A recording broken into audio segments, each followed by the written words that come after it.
പരിശുദ്ധ മാസത്തിൻ്റെ വിശുദ്ധിയെയും സവിശേഷതകളെയും കുറിച്ച് പ്രതിപാദിച്ചുകൊണ്ട് സയ്യിദ് റമദാൻ നദ്വി നൽകുന്ന റമദാൻ സന്ദേശം. അൽഹംദുലില്ലാഹി റബ്ബിൽ ആലമീൻ, അസ്സലാത്തു വസ്സലാമു അലാ അഷ്റഫിൽ മുർസലീൻ വഅലാ ആലിഹി വസഹബിഹി അജ്മഈൻ, അമ്മാ ബഅദ്. സ്നേഹം നിറഞ്ഞ പ്രേക്ഷകരെ, ദൈവത്തിൻ്റെ കാരുണ്യം നിങ്ങളിലേവരിലും സദാ വർഷിക്കുമാറാകട്ടെ. വിശുദ്ധ റമദാനിൻ്റെ ദിനരാത്രങ്ങളിലൂടെയാണ് വിശ്വാസി സമൂഹം കടന്നുപോയിക്കൊണ്ടിരിക്കുന്നത്. ഒരു മാസക്കാലം വ്രതമനുഷ്ഠിക്കുവാൻ നിർദ്ദേശിക്കപ്പെട്ട പ്രത്യേകമായ ഒരു മാസത്തിലാണ് വിശ്വാസി സമൂഹം ഇന്നുള്ളത്.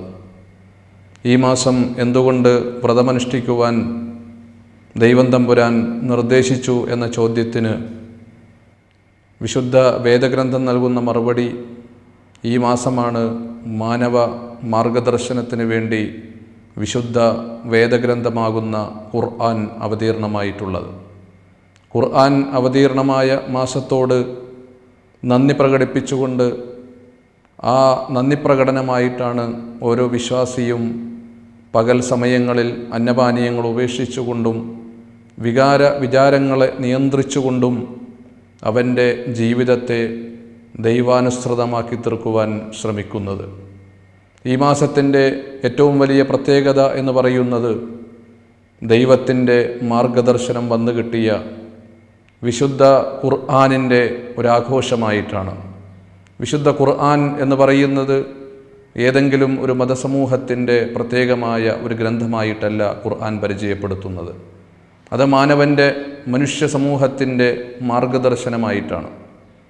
മനുഷ്യ സമൂഹം ലോകത്ത് ജീവിക്കുമ്പോൾ ഈ ലോകത്ത് എങ്ങനെയാണ് അവൻ്റെ നന്മതിന്മകളെ വ്യവച്ഛേദിച്ചറിയേണ്ടത്, ധർമാധർമ്മങ്ങളെ മനസ്സിലാക്കേണ്ടത്, സത്യവും അസത്യവും കൂടിക്കുഴഞ്ഞു പോയതിൽ നിന്ന് സത്യത്തെ എങ്ങനെ വേർതിരിച്ചറിയണം എന്ന് മനസ്സിലാക്കി കൊടുക്കുവാനുള്ള ഒരു വേദഗ്രന്ഥമാണ്. ലോകത്ത് കഴിഞ്ഞ് കടന്നുപോയ എല്ലാ പ്രവാചകന്മാർക്കും ദൈവം തമ്പുരാൻ അല്ലാഹു തആല വേദഗ്രന്ഥങ്ങൾ അവതരിപ്പിച്ചു കൊടുത്തിട്ടുണ്ട്. ആ വേദഗ്രന്ഥങ്ങൾ കൊണ്ട് ഉദ്ദേശിക്കുന്നത് മാനവ സമൂഹത്തിൻ്റെ ക്ഷേമവും ഐശ്വര്യവും സാധ്യമാക്കുക എന്നുള്ളതാണ്. ലോകത്ത് സമാധാനം സംസ്ഥാപിക്കുക എന്നുള്ളതാണ്. മനുഷ്യ സമൂഹം പലപ്പോഴും അക്രമങ്ങളിലേക്കും അനീതികളിലേക്കും അധർമ്മങ്ങളിലേക്കും സദാചാര വിരുദ്ധതയിലേക്കും നീങ്ങിപ്പോകുമ്പോൾ അവരെ ശരിയായ പാതയിൽ അടിയുറപ്പിച്ചു നിർത്തുക എന്നുള്ളതും അതുവഴി മനുഷ്യ സമൂഹത്തിൻ്റെ ക്ഷേമം ഉറപ്പിക്കുക എന്നുള്ളതുമാണ് യഥാർത്ഥത്തിൽ വേദഗ്രന്ഥങ്ങൾ നിർവഹിച്ചു കൊണ്ടിരിക്കുന്ന ദൗത്യമെന്ന് പറയുന്നത്. ഈ അർത്ഥത്തിൽ മനുഷ്യന് ഏറ്റവും നല്ല സാരോപദേശങ്ങളാണ് വിശുദ്ധ ഖുർആൻ നൽകിക്കൊണ്ടിരിക്കുന്നത്. വിശുദ്ധ ഖുർആനെക്കുറിച്ച് പറയുന്നത്, ഇന്ന ഹാദൽ ഖുർആന യഹ്ദീ ലില്ലതീ ഹിയ അഖ്വം, നേരായിട്ട് ചിന്തിക്കുന്ന മനുഷ്യർക്ക് മാർഗദർശനമായിട്ടുള്ളതാകുന്നു ഇത്. അതുകൊണ്ട് മനുഷ്യൻ നന്നായി ചിന്തിക്കുന്ന, നേരായ മാർഗത്തിൽ പോകാൻ ആഗ്രഹിക്കുന്ന, സത്യത്തിൻ്റെ മാർഗത്തിലൂടെ മുന്നോട്ട് പോകാൻ താൽപ്പര്യപ്പെടുന്ന ഒരാളെ സംബന്ധിച്ചിടത്തോളം വിശുദ്ധ ഖുർആൻ അവർക്ക് വഴിവെളിച്ചം കാണിച്ചു കൊണ്ടിരിക്കുന്നു. ലോകത്തിൻ്റെ തമസ്സിനെ ഇല്ലാതാക്കിക്കൊണ്ട് വെളിച്ചത്തെ പ്രദാനം ചെയ്യുന്നു. ലോകത്തിൻ്റെ അസമാധാനത്തെയും യുദ്ധങ്ങളെയും കെടുതികളെയും ഇല്ലാതാക്കിക്കൊണ്ട് സമാധാനവും സുരക്ഷിതത്വവും പ്രദാനം ചെയ്യുന്നു. മനുഷ്യൻ്റെ മാനസികവും ശാരീരികവുമായ പ്രശ്നങ്ങളെ പരിഹരിക്കുവാൻ വിശുദ്ധ ഖുർആന് മുന്നിൽ ഒരുപാട് മാർഗങ്ങളുണ്ട്. ഈ മാർഗങ്ങളിലൂടെ മുന്നോട്ട് പോകുമ്പോഴാണ് മനുഷ്യനെ സംബന്ധിച്ചിടത്തോളം അവനെ ഇന്ന് അഭിമുഖീകരിച്ചു കൊണ്ടിരിക്കുന്ന സങ്കീർണമായ പ്രശ്നങ്ങൾക്ക് പരിഹാരം ഖുർആൻ നിർദ്ദേശിച്ചു കൊണ്ടിരിക്കുന്നത്. ആ പരിഹാരമെന്ന് പറയുന്നത് കേവലം വൈയക്തികം മാത്രമല്ല, സാമൂഹികമാണ്, രാഷ്ട്രീയപരം കൂടിയാണ്. ലോകത്ത് മനുഷ്യൻ ജീവിച്ചു കൊണ്ടിരിക്കുമ്പോൾ അവൻ്റെ പ്രശ്നങ്ങളെ അവൻ അഭിമുഖീകരിക്കേണ്ടതുണ്ട്. ആ പ്രശ്നങ്ങൾ അഭിമുഖീകരിച്ചുകൊണ്ട് തന്നെ പരിഹരിക്കപ്പെടേണ്ടതുണ്ട്. അപ്പോഴാണ് ലോകത്ത് സമാധാനമുണ്ടാകുന്നത്, ശാന്തി ഉണ്ടാകുന്നത്, വ്യക്തികളിലേക്കും കുടുംബങ്ങളിലേക്കും സമാധാനം അരിച്ചിറങ്ങുന്നത്. ആ അർത്ഥത്തിലാണ് വിശുദ്ധ ഖുർആൻ അവതീർണമായിട്ടുള്ളത്. അതിൻ്റെ ഒരാഘോഷമായിക്കൊണ്ടാണ് വിശുദ്ധ റമദാനിൽ നോമ്പെടുത്തു കൊണ്ടിരിക്കുന്നത്, ഉപവാസം അനുഷ്ഠിച്ചു കൊണ്ടിരിക്കുന്നത്. ഉപവാസത്തിൻ്റെ ഒന്നാമത്തെ പ്രത്യേകത എന്ന് പറയുന്നത് അത് സമത്വത്തിൻ്റെ ഒരു പ്രഘോഷണമാണ്. മനുഷ്യൻ പലപ്പോഴും സമ്പന്നൻ അവൻ്റെ സമ്പന്നതയിൽ ആറാടിക്കൊണ്ടിരിക്കുമ്പോൾ വിശപ്പിനെക്കുറിച്ചും ദാഹത്തെക്കുറിച്ചും അറിയാൻ സാധിക്കാതെ പോകുന്നു. പക്ഷേ വിശ്വാസിയായ ഒരു മനുഷ്യൻ അവൻ ഈ മാസത്തിലേക്ക് പ്രവേശിച്ചു കഴിഞ്ഞാൽ സമ്പന്നനാകട്ടെ ദരിദ്രനാകട്ടെ അവൻ വിശപ്പിനെക്കുറിച്ചും ദാഹത്തെക്കുറിച്ചും അറിയാൻ താല്പര്യപ്പെടുകയാണ്, അവൻ നിർബന്ധിക്കപ്പെടുകയാണ്. അങ്ങനെ അറിയുമ്പോഴുണ്ടാകുന്ന അവനിലെ ഒരു വികാരമുണ്ട്.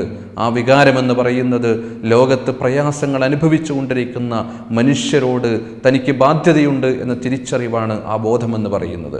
ആ തിരിച്ചറിവിൽ നിന്ന് അവന് പ്രത്യേകമായ ഒരു മമതയുണ്ടാവുകയാണ്, സ്നേഹം അങ്കുരിക്കുകയാണ്. അങ്ങനെ തൻ്റെ കയ്യിലുള്ളത് മറ്റുള്ളവരുമായിട്ട് കൊടുക്കുവാനും നൽകുവാനും സന്നദ്ധമാകുന്ന ഒരു സമത്വത്തിൻ്റെ ഒരു മാസമായിട്ട് മാറുകയാണ്. മൂന്നാമത്തേത്, ഈ മാസത്തിൻ്റെ പ്രത്യേകത എന്ന് പറയുന്നത് വിശ്വാസികൾ അവരുടെ തെറ്റുകളിൽ നിന്ന്, കുറ്റങ്ങളിൽ നിന്ന്, പാപങ്ങളിൽ നിന്ന് ദൈവത്തിലേക്ക് വിലയം പ്രാപിച്ചുകൊണ്ട് ആ ദൈവീകമായ പ്രത്യേകമായ പരിശുദ്ധി നേടിയെടുക്കുവാൻ ശ്രമിച്ചു കൊണ്ടിരിക്കുന്നു. വിശുദ്ധ ഖുർആൻ പാരായണം ചെയ്തുകൊണ്ട്, ദൈവത്തിൻ്റെ മുന്നിൽ നിന്നുകൊണ്ട്, നമസ്കരിച്ചുകൊണ്ട്, പ്രാർത്ഥിച്ചുകൊണ്ട്, മറ്റിതര കർമ്മങ്ങളിൽ സൽക്രമങ്ങളിൽ ഏർപ്പെട്ടുകൊണ്ട് അവൻ്റെ മനസ്സിനെ ഏറ്റവും നല്ല രൂപത്തിൽ ശുദ്ധീകരിക്കുവാൻ ശ്രമിക്കുന്നു എന്നതുകൂടിയാണ്. മറ്റൊന്ന്, ഈ മാസത്തിൽ നടന്നുകൊണ്ടിരിക്കുന്നത് സാമ്പത്തികമായ സഹായങ്ങളാണ്. മനുഷ്യനെപ്പോഴും ആവശ്യമുള്ളത് സഹായങ്ങളാണ്. മനുഷ്യൻ ഉള്ളവൻ ഇല്ലാത്തവന് നൽകുമ്പോഴാണ് സഹായങ്ങൾ അങ്ങോട്ടും ഇങ്ങോട്ടും ഒഴുകുന്നത് എന്ന് പറയുന്നത്. ഇസ്ലാം ദരിദ്രരെയും അഗതികളെയും അവഗണിച്ചു കൊണ്ടുപോകാൻ ഇഷ്ടപ്പെടുന്ന ഒരു മതമല്ല. മറിച്ച് അനാഥകളോടും അഗതികളോടും തങ്ങളുടെ ഉത്തരവാദിത്വം നിർവഹിക്കണമെന്നാണ് ഖുർആൻ ആവശ്യപ്പെടുന്നത്. അഗതികളെയും അനാഥരെയും തള്ളിക്കളയുന്നവനെ നീ കണ്ടുവോ, അവനാകുന്നു മതത്തെ നിഷേധിക്കുന്നവനെന്ന് ഖുർആൻ പറയുന്നുണ്ട്.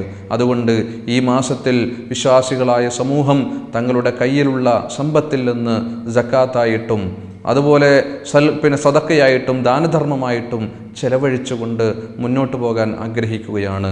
അങ്ങനെ അവൻ്റെ ശരീരം മുസ്ലിമാകുന്നതോടൊപ്പം തന്നെ അവൻ്റെ സമ്പത്തിനെയും മുസ്ലിമാകാൻ അവൻ ശ്രമിക്കുകയാണ്. അതോടൊപ്പം തന്നെ മനുഷ്യ സമൂഹത്തിൽ ക്ഷേമത്തിൻ്റെയും ഐശ്വര്യത്തിൻ്റെയും ഒരു പുതുയുഗം ഉണ്ടാക്കിയെടുക്കുന്നതിന് വേണ്ടി അവൻ ശ്രമിക്കുന്നു എന്നതുകൂടിയാണ് ഈ മാസത്തിൻ്റെ ഒരു വലിയ പ്രത്യേകത. ഈ പ്രത്യേകതകൾ മുന്നിൽ വെച്ചുകൊണ്ട് വിശുദ്ധ ഖുർആനെ സ്വന്തം ജീവിതത്തിൻ്റെ ഏറ്റവും നല്ല വഴികാട്ടിയായി സ്വീകരിച്ചുകൊണ്ട് ദൈവീകമായ നിർദ്ദേശങ്ങൾ പാലിച്ചുകൊണ്ട് മുന്നോട്ട് നീങ്ങുവാൻ ഈ മാസത്തിൻ്റെ ഓരോ സന്ദർഭത്തെയും ഓരോ സമയങ്ങളെയും കൃത്യമായി വിനിയോഗിക്കണമെന്നാണ് എനിക്ക് എല്ലാ വിശ്വാസികളോടും ആവശ്യപ്പെടാനുള്ളത്. ഈ ഒരു സന്ദർഭത്തെ നമുക്ക് ദൈവത്തിൻ്റെ ധർമ്മം ഭൂമിയിൽ സ്ഥാപിക്കുക എന്ന അർത്ഥത്തിൽ മുന്നോട്ട് പോകാനും പണിയെടുക്കാനും ദൈവം നമുക്കേവർക്കും തൗഫീക്ക് നൽകുമാറാകട്ടെ, അനുഗ്രഹം നൽകുമാറാകട്ടെ എന്ന് പ്രാർത്ഥിച്ചുകൊണ്ട് എല്ലാ പ്രേക്ഷകർക്കും ആശംസകൾ നേർന്നുകൊണ്ട് ഞാൻ എൻ്റെ വാക്കുകൾ ഉപസംഹരിക്കുന്നു. വ ആഖിറു ദഅ്വാനാ അനിൽ ഹംദുലില്ലാഹി റബ്ബിൽ ആലമീൻ. വസ്സലാത്തു വസ്സലാം.